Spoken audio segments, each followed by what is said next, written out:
Assalamualaikum warahmatullahi wabarakatuh. Halo teman-teman semua, semoga dalam keadaan sehat ya.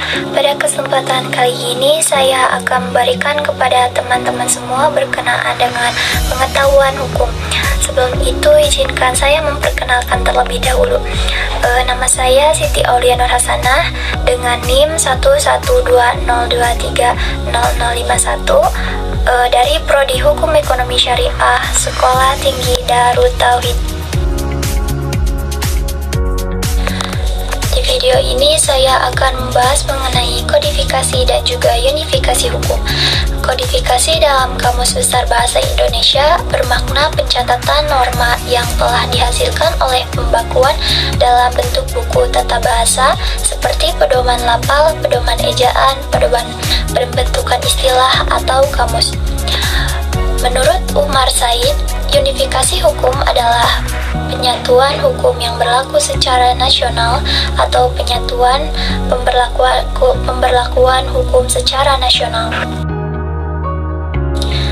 Kodifikasi dan juga unifikasi hukum merupakan salah satu cara yang dilakukan oleh sebuah negara dalam upaya untuk memberikan satu kepastian hukum dalam proses penegakan hukum yang ada di Indonesia.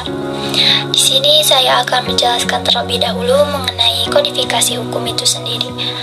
Kodifikasi hukum merupakan langkah yang dilakukan oleh pemerintah atau negara yang diwakili oleh lembaga eksekutif dan juga lembaga legislatif untuk membuat sebuah aturan-aturan hukum yang sifatnya tertulis, yang kemudian itu dibuat dalam sebuah kitab yang berisi peraturan atau hukum-hukum yang sifatnya tertulis. Nah, itulah yang disebut dengan kodifikasi hukum. Kodifikasi hukum itu adalah aturan-aturan hukum yang sifatnya tertulis, kemudian dibuat dalam sebuah hukum ataupun kitab undang-undang sehingga dia menjadi satu rujukan yang bersifat normatif dalam upaya untuk melakukan satu proses penegakan hukum atau law enforcement oleh sebuah negara. Nah, rekan-rekan semua, dengan adanya sebuah kodifikasi hukum, maka akan berduga untuk memberikan satu kepastian hukum kepada masyarakat berkenaan dengan hal-hal apa saja yang boleh dilakukan ataupun hal-hal apa saja yang tidak boleh dilakukan, mengenai satu sanksi bagi mereka yang melanggar terhadap aturan-aturan yang telah dikodifikasikan itu. Dalam sistem hukum yang berkembang di dunia saat sekarang ini, yang kita sebut dengan Eropa kontinental atau disebut juga dengan civil law, kemudian ada juga sistem hukum yang Anglo-Saxon yang dikenal juga dengan common law. Nah, dalam sistem civil law itu ataupun Eropa kontinental, maka kodifikasi menjadi satu relatif yang terjadi, sesuatu yang lumrah terjadi, mengingat di dalam civil law memang ada dipengaruhi oleh satu aliran yang di dalam pandangan hukum itu sendiri, di mana di dalam aliran itu dikenal dengan aliran legisme yang menganggap ataupun melihat hukum-hukum pada hal-hal yang tertulis ataupun hal-hal yang sudah dibuat dalam peraturan perundang-undangan. Sehingga kalau kita lihat di Indonesia, kodifikasi itu berarti aturan-aturan yang sudah tertulis kemudian dibukukan atau dibuat dalam kitab yang sifatnya mengatur kepada hal-hal yang berkenaan dengan hukuman-hukuman.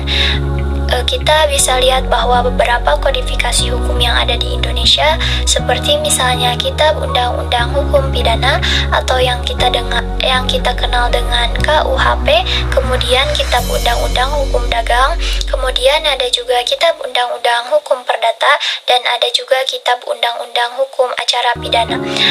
Nah, beberapa kodifikasi hukum tersebut merupakan salah satu ciri daripada sebuah negara yang menganut hukum sistem civil law ataupun berakhiran Eropa kontinental dengan aliran legisme tadi.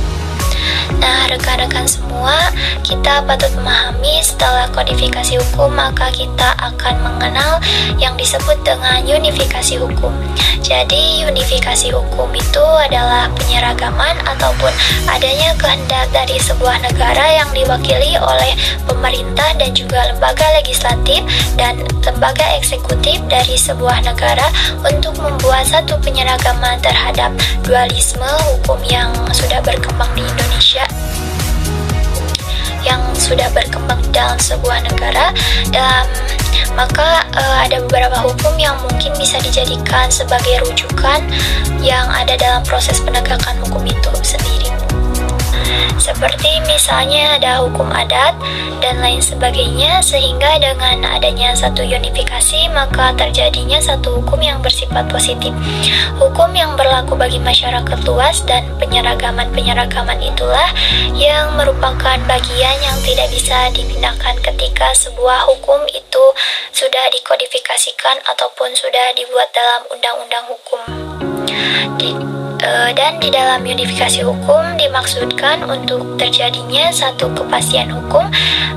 Dengan adanya kepastian hukum, maka seseorang yang berhadapan dengan hukum bisa memprediksi ataupun bisa memahami terhadap isi-isi yang sudah dibuat oleh negara dalam aturan-aturan yang tertulis.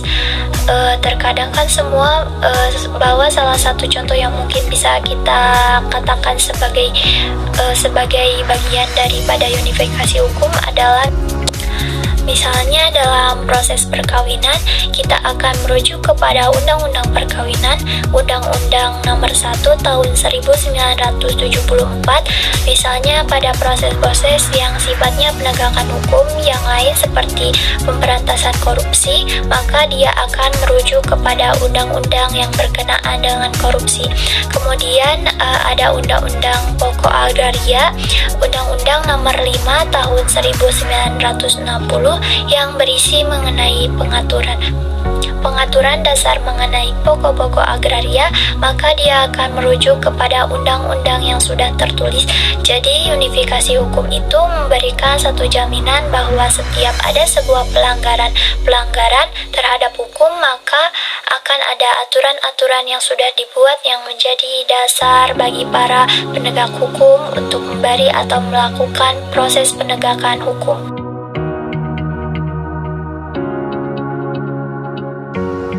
Jadi, jika disimpulkan, unifikasi hukum adalah penyatuan hukum yang berlaku secara nasional atau penyatuan pemberlakuan hukum secara nasional. Kemudian, kodifikasi hukum itu adalah pembukuan hukum dalam satu kumpulan undang-undang dalam materi yang sama.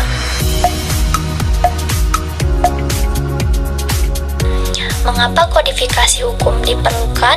Karena fungsi kodifikasi hukum adalah untuk mengatasi tidak adanya kepastian hukum dan kesatuan hukum di suatu negara. Di masa itu secara nasional tidak terdapat kesatuan hukum dan kepastian hukum.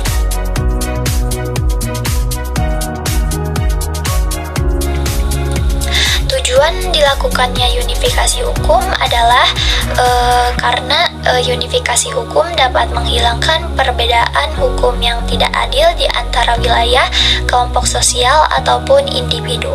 Ini membantu menciptakan kesetaraan di mata hukum dan memastikan perlakuan yang adil bagi semua warga negara. Nah, mungkin cukup sekian pengetahuan hukum dari saya. Semoga teman-teman dapat memahaminya. Terima kasih. Wassalamualaikum warahmatullahi wabarakatuh.